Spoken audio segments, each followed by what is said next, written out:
지내셨습니까? 하나님 말씀 데살로니가전서 4장 13절에서 5장 11절인데 5장 1절부터 11절까지만 우리 한 절씩 교독하도록 하시겠습니다. 제가 한 절 여러분 한 절 돌아가며 읽겠습니다. 형제들아, 때와 시기에 관하여는 너희에게 쓸 것이 없음은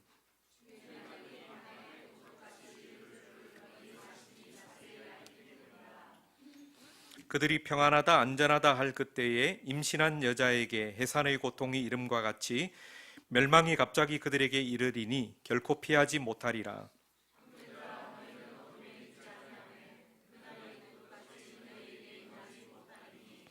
너희는 다 빛의 아들이요 낮의 아들이라. 우리가 밤이나 어둠에 속하지 아니하나니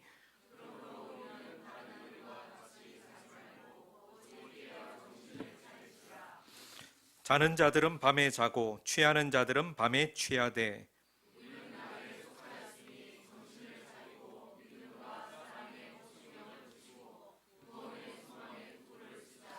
하나님이 우리를 세우심은 우리를 노하심에 이르게 하심이 아니요 오직 우리 주 예수 그리스도로 말미암아 구원을 받게 하심이라.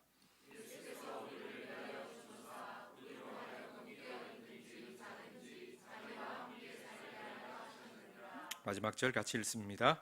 그러므로 피차 권면하고 서로 덕을 세우기를 우리가 것 같이 하라. 아멘.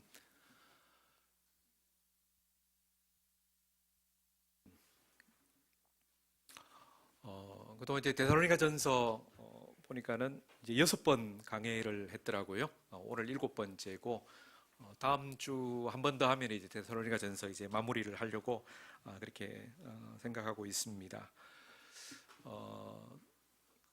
이제 하나님께서 우리에게 원하시는 것은 지난주에 이야기한 대로 우리가 이제 다르게 살아가는 삶이죠.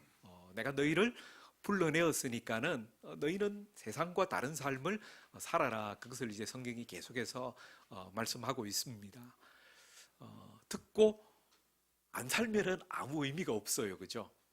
여러분 지금 한 주 동안에 좀 그 부분에 대해서 고민하셨나 모르겠습니다. 내가 어떻게 다르게 살아가야 될까? 지난주에 말씀드린 것처럼 내 가족과의 관계, 또 다른 사람과의 관계, 또 물질과의 관계, 또 우리 자연에 대해서 내가 어떻게 살아갈까? 내가 먹고 입고 살아가는 어떤 그 모든 주거 문화, 이런 부분들과 관련해서 그러면 내가 어떻게 살지? 어떻게 사는 게 하나님의 뜻에 맞는 것인가에 대해서 계속 고민하고 생각하고 그것을 잘 공부해야 돼요. 그렇지 않으면은 우리의 삶은 늘 생각은 진보적인 것에 머물러 있는데 삶은 여전히 보수적인 삶을 살아갈 수밖에 없습니다. 그래서 지난번에 이야기했잖아요. 공부하지 않고 배운 대로 살지 않으면은 내가 살아가는 삶을 뭐 한다 그랬습니까? 합리화하거나 아니면 정당화하는 삶이 된다라는 거죠. 다들 그렇게 사는데 뭐 별스럽겠네. 나만 그렇게 살아야 돼. 인간이 어떻게 하나님 말씀대로 다 지켜 살 수 있어? 그냥 그렇게 사는 거지. 하나님도 이해하실 거야. 우리는 그런 이제 생각 속에 머무르기 쉽습니다. 그래서 지난주 우리 하나님이 바울을 통하여 경고한 게 뭡니까? 이 말을 듣지 않은 것은 사람의 말을 저버리는 것이 아니라 누구를 저버리는 것이라 그랬습니까? 우리에게 성령을 주시는 하나님을 저버림이라 그렇게 이야기했죠. 두려운 말씀이죠. 우리는 늘 하나님 바라보고 하나님 믿는다라고 따라가는데 실제적으로는 하나님을 대적하고 바로를 추앙하고 섬기는 삶을 살아갈 뿐이다라고 성경이 이야기하고 있는 거예요. 그러니까 우리가 늘 고민해야 되겠죠. 몸은 늘 교회 오고 예배드리고 기도하고 헌신하고 봉사는 다 하는데도 하나님과는 전혀 상관없는 삶을 살 수 있다라는 거죠. 그래서 마태복음에 뭐라고 했습니까? 나더러 주여 주여 하는 자마다 다 천국에 들어갈 것이 아니라 어떻게 하는 자가요? 내 아버지의 뜻대로 행하는 자라야 천국에 들어갈 수 있다라고 말했고 있죠. 사람들이 엄청 놀랍니다. 내가 주의 이름으로 선지자 노릇도 하고 주의 이름으로 귀신도 쫓고 주의 이름으로 얼마나 내가 많은 일들을 했는데 저 몰라요? 내가 그때 하지 않았습니까? 예수님, 하나님이 내가 도무지 너희가 누군지 모르겠다라고 이야기하세요. 이 불법을 행하는 자들아, 그렇게 이야기하죠. 하나님이 우리에게 요구하시는 것은 우리가 대단한 봉사를 하고 많은 시간들을 성경 읽고 기도하는 거기에 보내는 그게 아니라, 그것도 중요한데 보다 더 중요한 것은 하나님 말씀대로 순종하는 거라는 거죠. 하나님의 뜻이 무엇인지를 알고 그 뜻대로 순종하는 거, 그게 바로 하나님이 우리에게 요구하시는 거죠. 우리가 그런 면에서 내가 어떻게 살아야 될 것인가, 어떻게 믿어야 될 것인가, 이 부분에 대해서 여러분이 고민하셔야 되고 공부하셔야 되고 자꾸 생각을 하셔야 됩니다.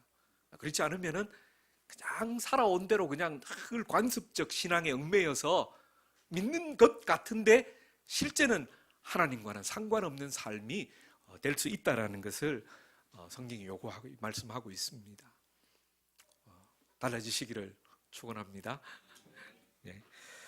오늘 데살로니가전서 4장 13절에서 5장 11절 말씀 통해서 우리가 교회가 가진 소망이라는 제목으로 우리가 함께 말씀 나누고자 합니다. 오늘 그 본문에 보면은 데살로니가 교회 교인들이 슬픔에 빠졌다라고 이야기하고 있어요. 그 슬픔이 무엇 때문에 슬픔인가 하면은 자는 자들에 대한 것 때문에 데살로니가 교회가 슬퍼한다라고 이야기합니다. 자는 자들은 누구를 가리킵니까? 그냥 예배 시간에 조는 사람들일까요? 아니죠. 죽은 자들을 가리킵니다. 그죠? 죽은 사람들. 예수 믿다가 먼저 죽은 사람들에 대해서 슬퍼하는 거예요. 이 슬픔은 그냥 우리가 일반적으로 그냥 사람들이 죽었기 때문에 슬퍼하는 그 슬픔과는 다른 차원의 슬픔입니다. 어떤 슬픔인가 하면은 이게 이제 신학적인 오해 때문에 이제 발생하는 건데요. 초대교회 성도들은 무엇을 믿었냐 하면은 예수님이 구름 타고 하늘로 올라가셨잖아요. 내가 올라간 모습 그대로 다시 내려올 것이다 라는 이야기를 하시잖아요. 그래서 그들은 어떻게 믿었냐 하면은 예수님이 속히 우리가 살았을 때 오실 것이라고 하는 그런 믿음들을 그들은 가지고 있었습니다. 곧 오실 거야. 우리가 지금 참고 인내하면은 예수님이 오셔서 우리를 하나님 나라로 인도하실 거야. 그런 믿음이 있었습니다. 그래서 초대교회 성도들은 항상 만날 때 인사가 무엇입니까? 마라나타, 주 예수여 오시옵소서. 그게 서로 간의 인사였죠. 예수님 곧 오십니다. 그걸로 서로를 인사하고 그렇게 위로하고 있었죠. 근데 그들에게 문제가 생긴 거예요. 예수님 아직 안 왔는데 먼저 예수를 믿다가 죽는 사람들이 생기는 거죠. 어떤 사람들은 순교한 사람들도 생기는 거고, 뭐 자연적으로 죽는 사람들도 있을 거고요. 그 사람들에 대해서 생각해 보니까는 살아 있어야 예수님이 오실 때 그 영광의 주님을 우리가 맞이하고 그 영광에 참여할 수 있을 것인데, 죽어버리면은 그 영광스러운 자리에 못 들어가는 거 아닌가라고 하는 어떤 그런 생각 때문에 그들은 지금 슬픔에 빠졌던 거예요. 우리가 가지고 있는 어떤 신학적인 어떤 생각들이 잘못될 때 나타날 수 있는 그런 현상인 거죠. 그래서 우리가 살아가는데도 이런 일들은 종종 발생합니다. 우리가 어떤 하나님에 대해서, 신앙에 대해서 갖는 여러 가지 오해들이 때로는 원망을 낳기도 하고 우리를 낙심케 하기도 하고, 때로는 이렇게 살아서 뭐하나, 그래서 체념하게 되는 경우들이 굉장히 많다라는 것입니다. 여러분 그런 경우들이 없으십니까? 정말 예수를 믿으면은 뭔가 이런 일들이 일어나기를 기대하고 있는데 그런 일들이 안 일어나요. 그래서 우리는 원망하기도 하고 낙심하기도 하고 하나님 없는 거 아니야? 그렇게 생각하면서 믿음을 우리가 포기하는 때도 있습니다. 우리 종종 이런 일들은 뭐 때문에 발생하느냐 하면은 자신의 기대와 방식으로 잣대를 삼아서 평가하기 때문에 이런 오해들이 생긴다라는 거죠. 예수를 믿어도 하나님이 뭐라고 말씀하시는지에 대한 관심보다는 내가 어떻게 되어지기를 원하는 기대와 방식이 따로 있는 거예요. 그래서 내 뜻을 내려놓고 하나님의 뜻에 주목해야 되는데 우리는 잘 안 그래요. 하나님이 아무리 너에게 이렇게 이야기해도 그 이야기를 한쪽 귀로 듣고 한쪽 귀로 샥 흘러버립니다. 그리고는 내가 요구하는 대로 하나님 해주셔야 돼요. 그래서 우리 기도는 굉장히 지금 잘못되어 있죠. 원래 기도는 하나님과 내가 서로 소통하는 가운데서 하나님의 뜻이 무엇인지를 찾아가는 과정이 기도죠. 그렇지 않습니까? 내 뜻을 내려놓고 하나님의 뜻에 내가 순복하는 그 자리가 기도의 자리여야 되는데 우리는 안 그렇지 않습니까? 막 일방적으로 하나님 적으세요 그러고는 요구사항 1번, 2번, 3번, 4번, 5번 막 자기도 다 못 외우면 수첩까지 동원하면서 리스트를 만들어 놓고 하나님 이거 언제 해주실 건가요? 계속 그렇게 요구합니다. 그 부분에 있어서 상당 부분은 하나님의 뜻과 배치되는 부분이라는 거죠. 그래서 이사야 55장 8절 9절 말씀에 보면은 너희의 생각과 하나님의 생각은 다르다라고 이야기하고 있어요. 우리의 방식대로 하나님을 설득하거나 하나님께 요구할 수 없다라는 거죠. 오늘 내가 이렇게 이야기하더라도 하나님은 다른 생각들을 갖고 우리의 삶 가운데 일하시고 계시는 분이라는 것을 성경이 이야기해 주고 있습니다. 여러분, 그렇기 때문에 이 오해는 우리가 가진 소망을 모르거나 제대로 알지 못하기 때문에 발생하는 겁니다. 우리가 왜 낙심합니까? 왜 원망합니까? 하나님이 누구신지, 하나님이 우리에게 대하여 갖고 계신 생각을 제대로 알지 못할 때, 오해할 때 우리는 낙심하게 되는 거예요. 하나님 왜 이렇게 안 해주세요? 근데 하나님은 그것보다 더 다른 방식으로 우리의 삶 가운데 개입하시고 일하시고 계시다라는 거죠. 그래서 우리는 하나님을 잘 알아야 돼요. 하나님이 어떻게 일하고 계시는지, 하나님이 우리에게 주신 소망이 무엇인지를 우리가 잘 아는 것이 필요하다라는 것입니다. 그게 될 때 우리가 현실에서 겪는 많은 낙심이나 원망이나 또 그런 어떤 불평들을 극복해낼 수 있음을 성경이 이야기합니다. 오늘 바울은 데살로니가 교회가 가지고 있는 어떤 그런 슬픔에 대해서 다시 한번 우리가 가진 소망이 무엇인가 하는 것을 상기시킵니다. 교회가 가진 소망이 뭐냐? 그럴 때 바울은 뭐라고 말합니까? 14절, 4장 14절 같이 한번 읽어볼까요? 시작. 우리는 예수께서 죽으셨다가 살아나신 것을 믿습니다. 이와 같이 하나님께서 예수 안에서 잠든 사람들도 예수와 함께 데리고 오실 것입니다. 아멘. 여러분, 이 사실 믿으십니까? 우리는 예수께서 죽으셨다가 살아나신 것을 믿습니다. 그것에 기반해서 죽은 자들도 하나님께서 예수 안에서 잠든 그 사람들도 예수와 함께 데리고 오실 것입니다. 이거 바로 알아라, 그렇게 이야기하고 있죠. 오늘 교회가 가진 소망은 다른 것에 있지 않습니다. 바로 예수의 죽음과 부활이 교회가 가지고 있는 최고의 소망이다라고 말씀하고 있어요. 그래서 그 소망의 근거에서 예수 안에 잠든 이들의 부활도 우리의 소망으로 주어졌다라는 것입니다. 여러분, 예수의 죽음과 부활이 여러분의 삶의 소망이 되고 있습니까? 어떻게 그게 나에게 소망이 될까? 내가 살아가는 데 있어서 예수의 죽음과 부활이 어떻게 나를 더 생동감 있게 살아가도록 그렇게 만들고 있는가? 우리가 잘 고민해 봐야 되는 부분이죠. 우리가 가지고 있는 소망, 예수의 죽음과 부활에 대해서 그러면 우리가 어떻게 생각하고 있는가 하는 것을 이해할 필요가 있습니다. 예수의 죽음과 부활에 대한 일반적으로 가지고 있는 이해들을 우리가 한번 먼저 고찰해 보면은요, 예수의 죽음을 우리가 어떤 관점에서 접하고 있습니까? 뭐라고 되어 있습니까? 대속. 예수의 죽음을 우리는 대속적 죽음으로만 우리가 제한해서 이해하고 있어요. 그렇지 않습니까?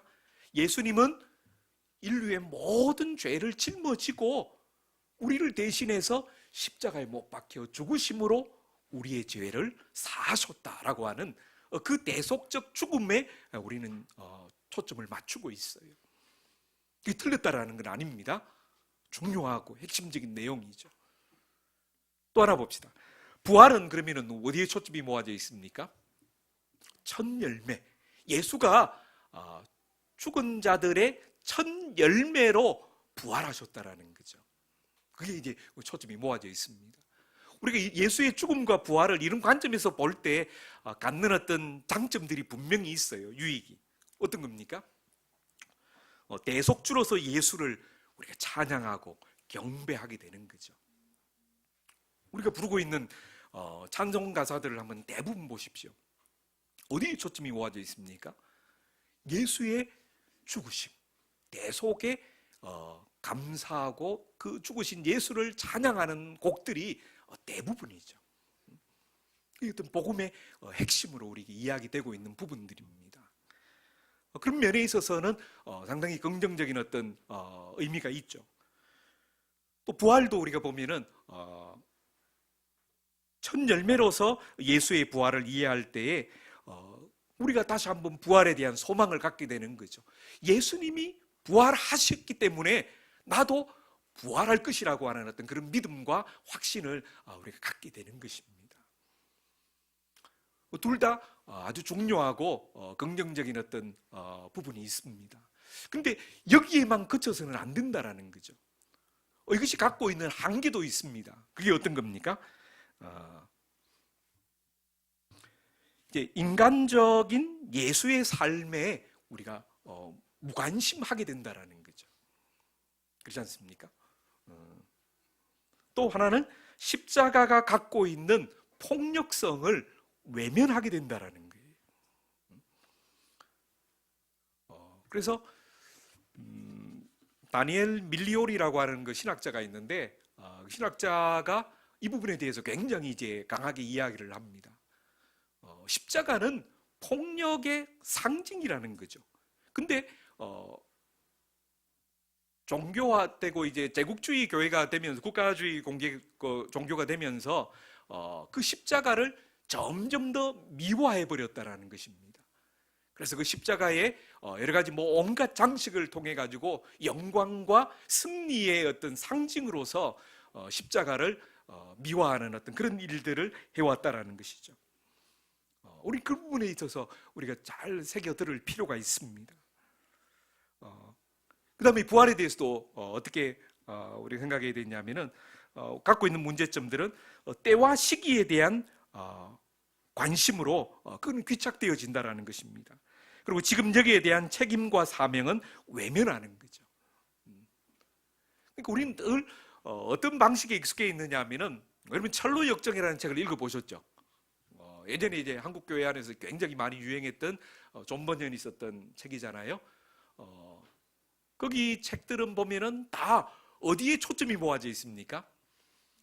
우리가 이제 죽어서 갈 천국에 모든 초점이 모아져 있어요. 지금 여기에서의 삶은 없어요. 이 세상은 죄악 세상이고 불타서 없어질 그런 세상이라는 거죠. 그러니까 여기는 피해가지고 저 산에 들어가서 열심히 기도하고 말씀 읽고 우리끼리 그냥 예배하고 즐기면서 빨리 주님 오셔서 우리를 눈물도 없고 아픔도 없고 죄도 없는 그 나라로 하나님 인도해 주시기를 고대하는 어떤 그런 마음들이 거기에 반영되어 있습니다. 한국 교회는 그동안에 어떻게 보면은 이런 절로 신앙적 신앙관에 익숙해 있습니다. 그래서 우리가 부르는 찬송도 예수의 보혈 찬송이거나 아니면 천국에 대한 소망, 잠시 세상에 내가 살면서, 저도 그 찬송 굉장히 좋아하고 많이 불렀는데 거기서에만 우리가 많이 익숙해져 있다는 거죠. 그래서 우리가 앞부분이 부정되거나 그걸 강구해야 된다는 건 절대 아닙니다. 굉장히 중요한 부분입니다. 이 두 가지가 같이 균형을 이루어야 된다는 것을 이야기해 주고 있는 거예요. 그러면은 우리가 예수의 죽음과 이 부활에 대한 다른 의미들은 어떤 것이 있는가를 우리가 한번 생각해 볼 필요가 있습니다. 예수의 십자가와 죽음이 오늘 우리에게 어떻게 받아들여져야 될 것인가, 우리가 또 인식해야 될 부분인가 하는 것을 여기 한번 살펴보면요, 예수는 하나님 나라의 정의와 평화를 위해 당대의 죄와 악에 저항해서 싸우셨다라는 거죠. 예수의 십자가를 우리가 바라보면서 우리가 가져야 될 것은 예수님이 왜 죽으셨는가? 단지 우리의 죄를 대속하기 위해서만 예수님이 죽으셨는가? 그것만이 아니라는 거죠. 여러분, 만약 우리의 죄를 대속하기 위해서 예수가 죽으셔야 했다라면 예수가 왜 33년 이상의 그 삶을 이 땅에서 사셔야 했을까요?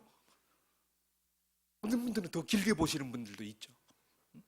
그냥 왔다가 죽으시면 될 건데 왜 이 땅에서의 삶을 사셨냐는 거죠. 그것은 예수의 삶이 우리에게 던지는 메시지가 있다라는 거죠. 예수가 이 땅에서 무엇을 위해서 사셨고 무엇을 이루고자 하셨는지를 주목해서 보라는 겁니다. 예수님은 이 땅에 오셔서 많은 죄인들을 용납하셨어요. 그들을 용서해 주셨어요. 그들을 하나님 나라 잔치로 그들을 불러주셨습니다. 소외된 자들, 이방인들, 그들의 친구가 되어주셨고 그들을 하나님 안으로 불러주셨어요. 그래서 모두가 더불어 함께 살아갈 수 있는 은혜로운 세상, 공의와 정의가 넘쳐 흐르는 그런 세상을 예수님께서 만드시고자 하셨던 것입니다.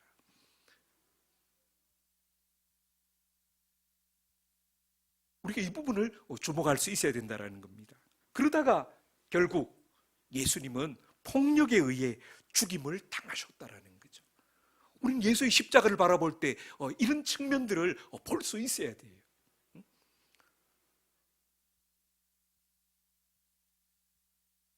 예수님의 말과 행동들은 그 당시의 정치가들, 그 당시의 종교 지도자들 모두로부터 강력한 저항을 받았어요. 그럼 사복음서를 이렇게 볼 때마다 그렇게 느껴지지 않습니까? 예수님이 처음 공적으로 선포하고 이야기할 때부터 사람들이 죽여야 되겠다, 그런 마음을 품었어요. 근데 사람들 때문에 쉽게 그렇게 하지 못하죠. 예수는 죽음으로 세상의 실체를 드러내셨던 것이죠. 이 예수님의 십자가를 바라보면서 우리가 보아야 할 모습이라는 겁니다. 오늘 예수님이 가고자 하는 길과 세상이 가는 길이 다르다라는 거예요. 그게 세상이라는 거죠. 우리는 오늘 이 시대는 다릅니까? 전혀 다르지 않습니다. 여러분, 북미 회담이 이번에 결렬되었는데 우리가 이 한반도 평화를 위한 여러 가지 노력들을 지금 하고 있는데 이것을 둘러싼 세계 정세들이 과연 어떠한가를 우리가 여실히 지금 볼 수 있지 않습니까? 미국이 한반도의 평화를 굉장히 원하는 것처럼 그렇게 이야기를 했어요. 일본이, 또 다른 나라들이 겉으로는 세계 평화를 강조하고 북한은 세계 평화를 어지럽히고 무너뜨리는 악의 축, 그동안 그렇게 이제 발언하고 그렇게 대해왔어요. 근데 지금 나타난 정세는 어떻습니까? 과연 어떤 권력을 쥔 핵심 세력들이 정말 평화를 원할까요? 그렇습니까? 일본이 한반도의 평화를 원합니까? 북미 정상회담이 결렬되었다는 소식을 듣고 가장 빠르게 반응했던 나라가 일본이죠. 아베가. 너무너무 잘된 일이다. 트럼프를 지지합니다. 그렇게 막 이야기를 하죠. 이것은 무엇을 보여주고 있습니까? 오늘 세상이 가는 길은 평화를 원하는 것 같이 말하면서도 실은 평화를 원하는 게 아니라는 거예요. 자신들의 이권과 자신들이 가지고 있는 기독권을 보장받기를 원하는 그런 체제가 계속적으로 이루어지기를 원할 뿐이라는 것을 우리에게 보여주고 있습니다. 이 시대에 예수가 와가지고 정의를 부르짖고 공평을 부르짖고 평화를 외쳤다라면은 사람들이 아멘 아멘 하고 그 길을 따라갈까요? 오늘 이 시대에도 사람들은 돌을 들고 예수를 쳐 죽이려고 그럴 거예요. 예수를 십자가에 못 박으라고 할 거예요. 그게 옛날의 이야기만 아니라는 것입니다. 예수님은 바로 이것이 세상의 실체다라고 십자가 위에서 그 사실들을 우리에게 보여주셨던 것입니다.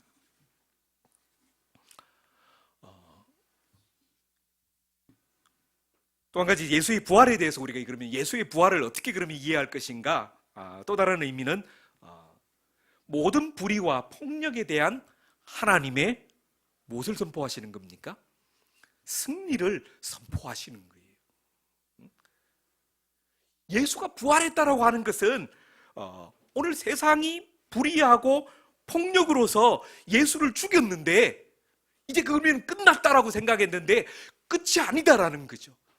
예수를 다시 살리심으로써 의가 승리하고 정의가 승리했다라는 것을 온 세상에 선포하시는 것이라는 겁니다.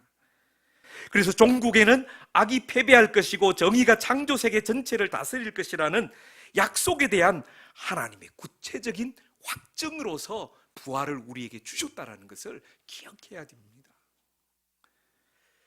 그래서 역사의 모든 희생자에게 새롭고도 영속적인 소망을 주는 사건이 바로 부활이라는 거예요.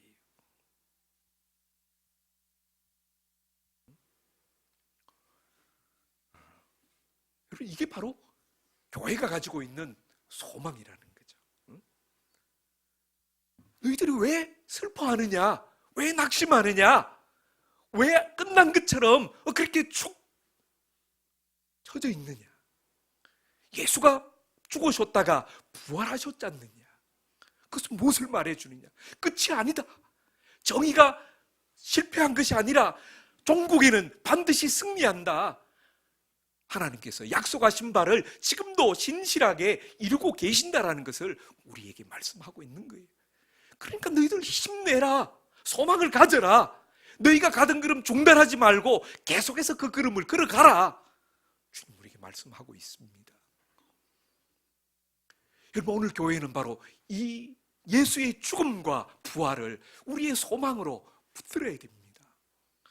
그래야 우리는 이 세상에 대해서 담대할 수가 있습니다. 그저 예수의 이름을 그냥 찬양하고 부르는 그것만으로서 우리는 이 세상을 이길 수 없어요. 예수가 왜 죽으셨는지, 오늘 우리가 믿음으로 사는 길이 왜 힘든지 어려운지 볼 수 있어야 돼요. 그래서 이 십자가와 부활은 희생자와 함께하는 하나님의 연대성을 표시하는 동시에 하나님의 한없는 사랑의 효력을 표현한다라고 그렇게 누군가 이야기를 했습니다. 여러분, 십자가는 바로 모든 고통받는 자들, 믿음 때문에, 신앙 때문에 고통받는 자들과 함께 고통에 참여하시는 하나님의 사랑이라는 거죠. 나도 그 고통을 당했다라는 거죠. 주님은 우리가 당하는 모든 고통에 동참하시고 함께 아파하시는 하나님이십니다. 그러면서 그 하나님은 무기력한 하나님이 아니라는 거죠. 손 놓고 아무것도 하지 않고 그냥 염려만 해주는 그런 하나님이 아니라 하나님은 그 가운데서 일하고 계시는 하나님이라는 거죠. 죽음 가운데서 건져내어 다시 살리시는 사랑의 하나님이라는 겁니다. 그래서 하나님의 한없는 사랑의 효력을 표현하고 있다라고 그렇게 이야기를 했습니다. 여러분, 우리는 십자가와 부활을 묵상하면서 바로 이런 사실들을 우리가 함께 묵상할 수 있어야 됩니다. 그래야 오늘 우리들이 어떤 삶을 하나님 앞에 살아갈 것인가에 대한 고민들을 우리가 새롭게 할 수가 있습니다. 예수의 죽음과 부활은 우리에게 소망으로 작동하고 있는가 묻습니다. 여러분, 예수의 죽음과 부활이 여러분이 일상을 살아가는 데 있어서 어떤 소망으로 작동하고 있습니까? 매일같이 우리가 예수의 부활, 예수의 죽음을 찬양하고 예배하고 말하면서도 그 예수의 죽음과 부활이 정말로 나를 새롭게 추동하는 힘으로 작동하고 있냐라는 거죠. 그게 돼야 제대로 우리는 신앙생활을 할 수 있습니다. 그게 아니면은 데살로니가 교회가 오해로 인하여 가졌던 슬픔에 우리도 빠져들 수 있는 거예요. 여러분, 낙심하고 있습니까? 힘이 안 납니까? 때로 그냥 원망하고 있습니까? 그 내면을 깊이 들어가 보면은 바로 예수의 죽음과 부활이 갖는 그 소망의 성격이 무엇인지를 제대로 알지 못하기 때문에 발생하는 것이라는 거죠. 우리를 제대로 이해할 때 우리는 믿음 가운데 다시 한번 새롭게 설 수 있습니다. 우리가 가지고 있는 어떤 이 소망에 대해서 이야기하면서 바울은 이 소망을 가진 교회가 어떻게 살아야 할 것인가, 교회를 향하여서 몇 가지로 권면하고 있습니다. 그 첫 번째가 뭔가 하면은 빛의 자녀임을 너희가 자각하라, 기억하라, 그렇게 이야기하고 있습니다. 여러분, 예수의 죽음과 부활을 믿는 자들은 이제 어둠에 속한 자가 아니라 어디에 속했다고요? 빛에 속했고 낮에 속했다라고 말씀하고 있습니다. 이것은 우리에게 주어진 새로운 은총입니다. 우리의 존재 자체가 우리가 달라졌고 우리의 소속이 바뀌었음을 성경이 선포하고 있는 거예요. 여러분, 빛의 자녀입니다. 낮에 속한 사람들입니다. 그러면서 이 말은 또 무엇을 의미합니까? 우리에게 주어진 책임이 있다라는 거예요. 선교적 사명이죠. 빛을 오늘 세상 앞에 비추는 존재로 살아가야 된다는 것을 이야기하고 있습니다. 그래서 우리는 늘 내가 누구인가? 내가 어떤 존재로 살아야 하는가에 대한 자각을 가져야 돼요. 늘 기억해야 돼요. 우린 자주 그 사실들을 잊어버리고 살아갑니다. 교회 올 때만 내가 그렇지, 그런 사람이었지. 그리고 교회 밖 나가면은 다 저 구석에 처박아 놓고 그냥 세상 사람들처럼 그렇게 살아가는 것입니다. 이것을 분명히 인식하고 기억하라, 성경이 말씀하고 있습니다. 두 번째 뭡니까? 이 소망을 가진 교회에게 주는 권면은 두 번째 큰 제목 한번 읽어볼까요? 시작. 그렇죠? 정신을 차리고 깨어 있으라, 그렇게 이야기합니다. 여기 보면은 그 반대되는 사람들이 있죠. 잠자는 자들, 술 취한 자들, 그들에 대해서 그 사람처럼 하지 말아라, 그렇게 이야기해요. 여러분, 잠자고 있다, 술 취했다라는 것은 어떤 면에 있어서 공통성을 갖고 있습니까? 술 취해 보신 분들 경험담을 한번. 어떤 것과 관련이 있죠? 잠자고 있다, 술 취해 있다라는 것은 우리의 의식과 관련이 있는 거죠. 정상적인 의식 활동이 중단되어진 거죠. 그 상태를 가리키고 있어요. 그래서 성경에서 깨어 있으라, 잠자지 말아라라고 하는 것은 영적인 분별력을 가지라는 것과 항상 결부되어서 이야기하고 있습니다. 로마서 12장 2절에 보면 이렇게 잘하는 말씀이 있죠. 이 세대를 본받지 말고 오직 마음을 새롭게 함으로 변화를 받아 하나님의 선하시고 기쁘신 뜻이 무엇인지 분별하라, 그렇게 이야기하고 있습니다. 분별에는 이 세대를 본받지 말아야 된다는 거죠. 그리고 마음의 변화를 요구하고 있는 거죠. 그리고 하나님의 뜻이 무엇인지를 깨달아 아는 것을 포함하고 있습니다. 오늘 많은 사람들이 정신 차리지 못하고 영적으로 잠들어 있고 술 취해 있다는 것을 바울이 이야기하고 있어요. 너희가 왜 빛에 속한 자인데 어둠에 속한 자녀들처럼 그렇게 살아가느냐라는 거죠. 영적으로 도저히 이것이 뭔지 분별하지 못하고 그냥 사람들이 가는 방향으로 나도 그게 막 섞여서 그냥 그 길을 가고 있다라는 거죠. 예수 믿는 사람은 그렇게 살아서는 안 된다라는 거예요. 하나님의 빛된 자녀들은 그렇게 살아서는 안 된다라는 거예요.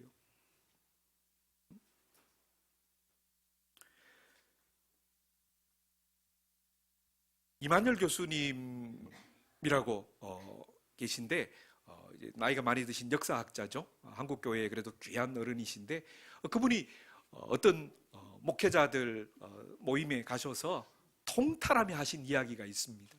뭔가 하면은 목사님들 제발 공부 좀 하십시오.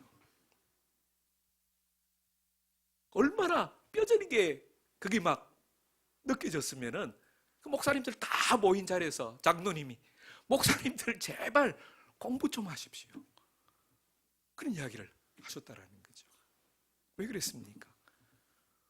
오늘 목사들이 너무 공부 안 한다라는 거예요. 한마디로 너무 무식하다라는 거죠. 역사의식도 없고 오늘 이 시대를 분별하는 눈도 없고 강단에서 오늘 이야기하는 모든 이야기들이 너무 천박하고 너무 가볍고 복음과는 상관없는 이야기들만 하고 있다라는 거죠.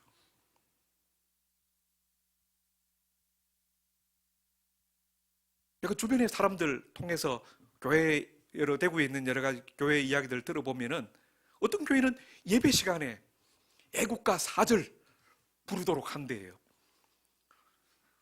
그리고는 대놓고 자유한국당 지그라 막 그런 이야기들을 막 대놓고 하는 거죠. 여러분 거짓 뉴스들, 가짜 뉴스들의 원상지가 기독교 아닙니까? 100% 다 그렇다고는 할 수 없습니다만 많은 부분이 이쪽을 통해 가지고 전달되고 있습니다. 이 언론에서도 그런 게 많이 보도가 되었죠. 이것이 정말 옳은 건지 잘못된 건지에 대한 최소한 분별력이 있어야 될 거 아닙니까? 근데 오히려 교회가 앞장서서 잘못된 소식을 끊임없이 유도해내고 그것을 만들어내고 있는 거죠. 여러분 거기서 어떻게 하나님이 원하시는 참된 뜻이 이루어질 수 있습니까?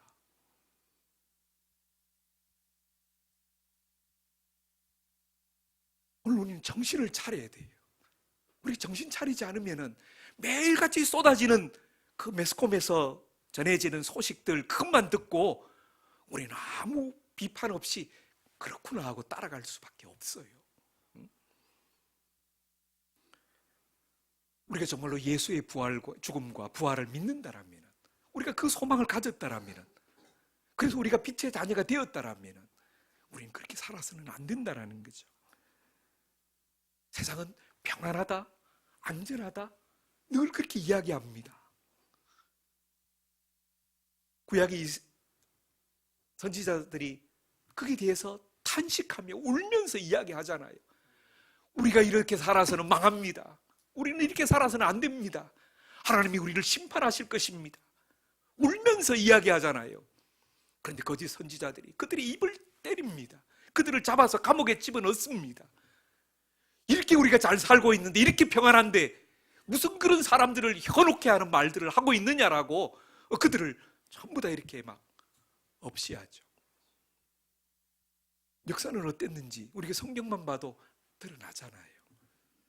여러분 오늘 이 시대에, 오늘 물질 만능의 시대에 우리가 이렇게 풍요롭고 우리가 이렇게 잘 살고 있는데 뭐가 문제냐?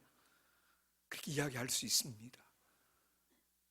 하나님께서는 도적과 같이 너희에게 임할 것이다 라고 말합니다. 여러분 우리가 분별하지 않으면, 정신 차리지 않으면 순식간에 도적이 예고하고 옵니까? 안전하다 하고 평안하다 하고 있는 순간에 갑자기 오는 거죠. 주의 날이 도적과 같이 너희에게 임할 것이다. 그날에 말씀대로 살지 아니한 그들에 대하여 하나님이 심판할 것을 우리에게 분명히 경고하고 있습니다. 그다음 세 번째, 빛의 자녀가 취해야 할 옷을 입어라, 그렇게 이야기합니다. 여기서 무엇을 말합니까? 오늘 대적하는 세력이 우리 가운데 실존하고 있다는 것입니다. 우리는 그저 아무도 우리를 건드리는 사람 없으니까 그냥 나는 자유롭게 그냥 살고 있다라고 생각하는데 아니라는 거예요. 우리를 끊임없이 미혹하고 유혹하는 세력들이 있다라는 것을 이야기하고 있습니다. 그래서 베드로전서 5장 8절에 보면은 같이 한번 읽어볼까요? 시작. 정신을 차리고 깨어 있으십시오. 여러분의 원수 악마가 우는 사자같이 삼킬 자를 찾아 두루 다닙니다. 그렇죠? 사자가 먹이를 찾기 위해서 두 눈을 부릅뜨고 주위를 살피듯이 오늘 누구를 삼켜야 될까 계속해서 보고 있는 거죠. 그래서 틈만 나면은 파고 들어와서 우리를 완전히 삼켜버리는 것입니다. 정신 안 차리면은 우리가 다 넘어질 수밖에 없어요. 근데 이것을 이겨내기 위해서 무엇을 입으라고 말합니까? 믿음과 사랑의 갑옷을 입어야 된다라고 말하죠. 그리고 머리에는요, 소망의 투구를 쓰라, 그렇게 이야기하고 있습니다. 여러분, 오늘 이 세상을 이기는 힘이 바로 여기 있다라는 거죠. 믿음과 소망과 사랑이라는 거죠. 여러분, 교회 안에서 가장 많이 반복되고 이야기하는 것이 바로 믿음, 소망, 사랑 아닙니까? 이것의 중요성을 모르는 사람이 누가 있습니까? 다 알죠. 근데도 교회 안에 과연 믿음이 제대로 작동하고 있습니까? 과연 사랑이 제대로 드러나고 있습니까? 과연 소망이 정말로 우리의 소망으로 작동하고 있습니까? 오늘 우리는 이것을 관념으로만 자꾸 받아들이지, 오늘 현실에서 내가 만나는 삶의 어려움들, 난제들을 어떻게 그러면은 믿음과 소망과 사랑의 근거에서 이겨낼 것인가에 대해서는 고민하지 않습니다. 이건 그냥 교회 안에 그냥 하나의 액세서리처럼 존재하는 것이지, 내 삶을 살아나는 데는 아무런 의미 없는 그런 것으로 자리하고 있다는 거죠. 너무 거기에 익숙해져 있어요.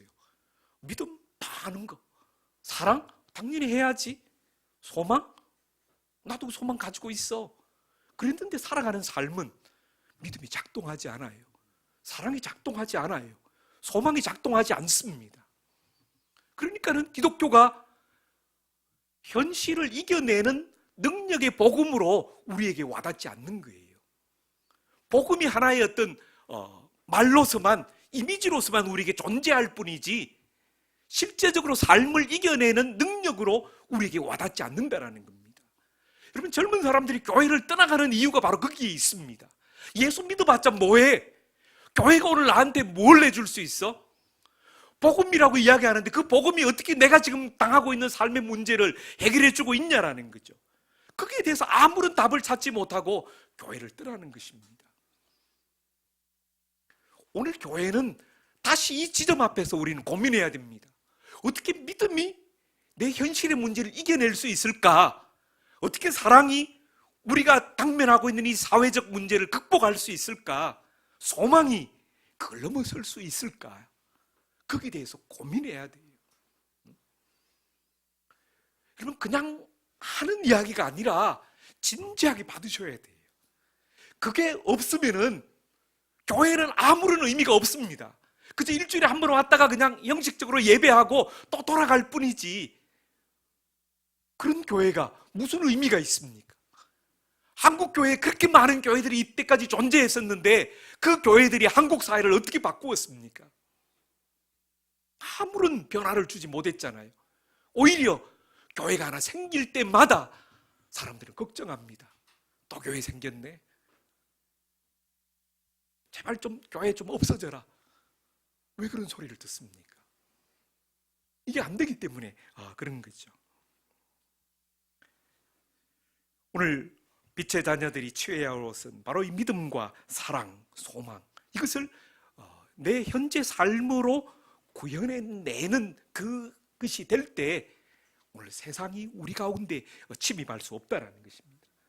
마지막으로 바울이 우리에게 권면하고 있는 게 뭡니까? 다시 한번 읽겠습니다. 시작. 서로 격려하고 서로 덕을 세우라. 그렇죠.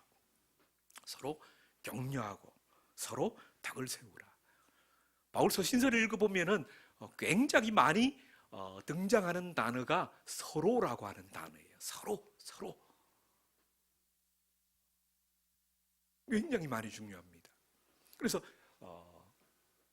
예수의 죽음과 부활로 우리에게 주신 두 가지 선물 몇 번 반복해서 이야기 드렸는데 혹시 기억하십니까?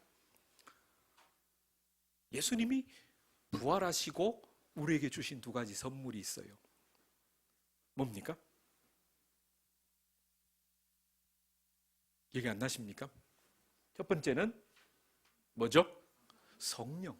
내가 올라가야만 너희에게 보혜사가 임하실 수 있다라고 이야기하시죠.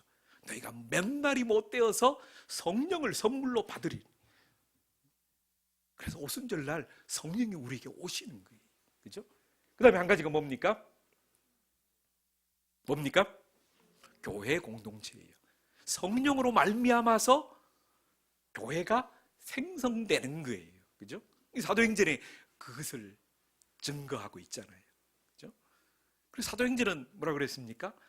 성령으로 충만함을 입은 교회가 어떻게 세상의 강고한 질서를 넘어뜨리고 하나님 나라를 세워가는가를 보여주고 있는 게 바로 이 사도행전인 거예요. 그렇지 않습니까?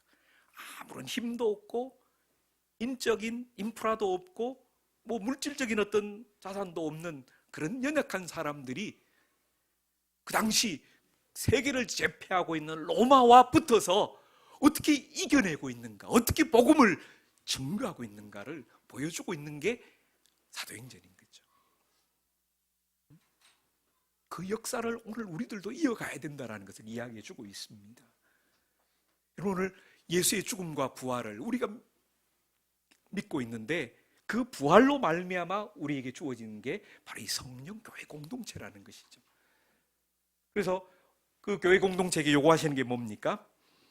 그리스도의 몸인 공동체의 증언과 삶과 실천을 통해서 십자가에 달리고 부활한 그리스도의 진리가 선포되기를 주님이 원하시고 계신 거예요. 우리는 빛된 사명이 있다 그랬지 않습니까? 빛을 무엇으로 보여줘야 됩니까? 지난주에 말씀드린 것처럼 우리가 다른 삶, 세상과 다른 삶을 우리가 보여주어야 되는데 그것이 바로 그리스도의 죽으시고 부활하신 그 진리를 우리가 세상 가운데 드러낼 수 있는 것이다 라고 이야기합니다. 그래서 우리는 나에게 없어서는 안 될 소중한 것에 대한 서로 책임을 져줄 수 있어야 됩니다. 계속해서 반복하는 건데 이게 무슨 의미일까? 아직까지 우리가 이 부분에 대해서 잘 우리의 경험으로 안 와닿아 있기 때문에 이해의 폭이 굉장히 이제 얕죠, 좁고 이걸 점차적으로 확장시켜 나가야 될 필요성들이 있습니다. 서로 책임진다는 게 도대체 무엇인가? 이게 어떻게 우리 공동체 안에서 구현되어질 수 있을까에 대해서 우리는 계속 고민하고 우리의 경험들을 축적시켜 나가야 됩니다. 그래서 이게 성경이 우리에게 말하고 있는 서로 책임지라는 이야기구나. 그것을 알 수 필요가 있는 거죠. 얼마 전에 이제 손가락을 이제 작업하다가 다쳐가지고 한동안 이쪽 손가락을 잘 못 썼어요. 붕대로 막 칭칭 감아놓고 있었는데 이 손가락 하나를 못 쓰면서 느낀 게 있어요. 야, 이 손가락이 그동안에 대단한 역할을 하고 있었구나라는 사실들을 깨달았어요. 그전에는 그냥 타이핑할 때 얘가 손가락이 있으니까 그냥 막 치는데 아무 지장이 없었고 그냥 늘 의뢰 그렇게 하는 건 줄 알았는데 어느 날 타이핑을 치려고 하는데 얘가 못 움직이니까는 타이핑이 안 쳐져요. 그러니까 독수리 타법으로 이제 쳐야 되는 거죠. 와, 그동안에 얘가 대단한 일을 하고 있었네. 머리를 감아야 되는데 이쪽 물 들어가면 안 된다 그래서 머리를 제대로 못 감았어요. 그러니까 한동안 아내가 이제 머리 이제 감겨주고 이제 그랬었는데 그뿐만 아니라 여러 가지 일상 속에서 얘가 하는 일들이 굉장히 컸던 거죠. 이게 기능을 제대로 못하니까 그때 가서 얘가 얼마나 나에게 소중한 존재였구나라는 것을 깨닫게 되는 거예요. 옆에 있는 사람들 늘 옆에 있으니까는 별로 우리는 소중하게 느끼지 못할 때가 많죠.